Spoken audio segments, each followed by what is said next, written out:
ఇప్పుడంతా స్మార్ట్ యుగం. Mobile, tab, laptop ఏదైనా సరే స్మార్ట్ నే ప్రిఫర్ చేస్తున్నారు యూత్. కానీ దానికి బానిసలైతే డేంజర్ అని అంటున్నారు డాక్టర్లు. అవి వాడితే స్మార్ట్ రోగాలు కూడా వస్తాయని హెచ్చరిస్తున్నారు.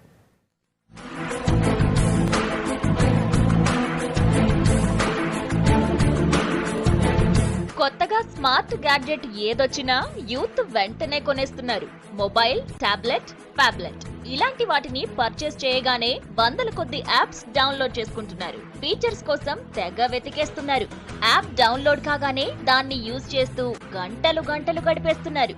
అయితే ఈ స్మార్ట్ గ్యాడ్జెట్స్ వాడకం ఎంత తగ్గిస్తే అంత మంచిదని అంటున్నారు డాక్టర్లు. ఇవి ఎక్కువగా వాడటం వల్ల ఇంతకు ముందు ఎప్పుడూ వినని eye posture, black berry thumbs, VETs, screen sightedness లాంటి సమస్యలు రావటం ఖాయమంటున్నారు.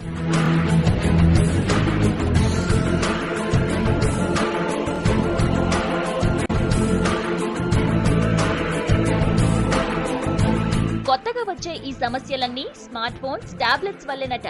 చాలా మంది మెసేజ్లు వచ్చినా రాకున్నా చీటికి మాటికి ఫోన్ పరిశీలించడం బాగా అలవాటైంది. ఒక్కొక్కరు రోజులో 100 నుంచి 150 సార్లు ఫోన్ ఓపెన్ చేస్తున్నారని, ఇది డేంజర్ అని అంటున్నారు. అలాగే కొందరు గేమ్స్ ఆడుతున్నప్పుడు రకరకాలుగా వంకర్లు తిరిగిపోతుంటారు. దీనివల్ల కండరాల మీద శ్రమ ఎక్కువగా పడుతోంది. దాంతో వెన్నుముక, మెడ, కీళ్ల మీద ప్రభావం చూపించి నొప్పులు మొదలవుతాయి. యూత్ లోనే ఈ ప్రాబ్లం ఎక్కువగా కనిపిస్తుంది. దీన్నే ఐ పోస్చర్ అంటారు.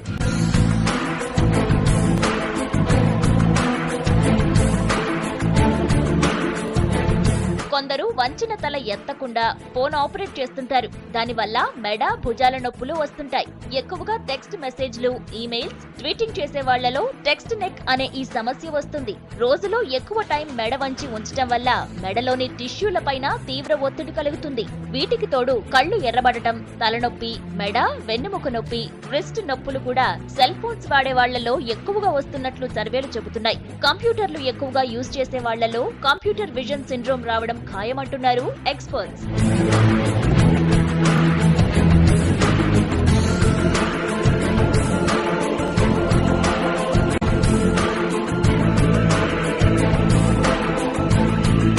సో ఇప్పటికైనా స్మార్ట్ గ్యాడ్జెట్స్ ను ఎంత తక్కువగా యూజ్ చేస్తే అంత ఆరోగ్యంగా ఉంటారు. గంటల కొద్దీ మెసేజ్లు పంపడం కూడా మానుకోవాలి. Emails, Facebook posts, social media tweet observe చేయడం తగ్గించాలి. గేమ్స్ స్మార్ట్ ఫోన్ నుంచి ఇమీడియట్ గా తీసేయండి. రాత్రిపూట నిద్రపోయే ముందు ఫోన్ ని తల కింద పెట్టుకునే అలవాటు కూడా మానుకోవాలి. దాన్ని సాధ్యమైనంత దూరంగా ఉంచాలి.